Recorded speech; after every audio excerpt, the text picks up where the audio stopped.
میں یہ بات کہتا ہوں بڑی پوچھ کے ساتھ کہ جو آدمی، جو طالب علم علماء دیوبند کے مسلک کو آنکھ بند کر کے اپنے سینے سے لگاتا ہے، میں اس کو علم حدیث کی اجازت دیتا ہوں، اور جو اس مسلک سے ذرا بھی ہٹتا ہے اور اپنے آپ کو مجتہد وقت سمجھتا ہے، میں اس کو علم حدیث کی اجازت نہیں دیتا ہوں۔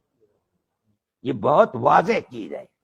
آپ حضرات حضرت گنگوہی رحمت اللہ علیہ کے دامن کو پکڑیے، ان کے نقش قدم پر چلیے، آنکھ بند کر کے یہ یقین کیجئے کہ ان حضرات نے جو فرمایا وہی صحابہ اور تابعین کا مسلک تھا، متقدمین کا مسلک تھا۔ ہم اسے اپنی آنکھ سے لگاتے ہیں۔ ہمارے پاس اگر کوئی دلیل نہیں ہے تو ہم تلاش کریں گے اور یقیناً دلیل وہی پائیں گے جو ان کا مسلک تھا۔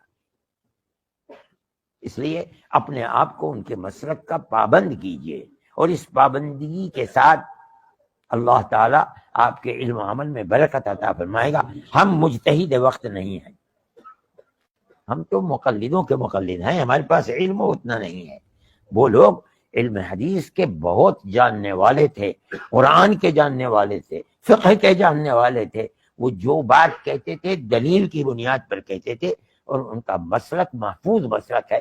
جو آدمی اس کو مانتے ہیں علی الرأس والعینین، ان کو علم حدیث کی اجازت دی جائے، اور وہ علم حدیث کی اجازت اور علم حدیث کے پڑھنے اور پڑھانے کے مستحق ہیں۔ اللہ آپ لوگوں کے علم میں برکت عطا فرمائے۔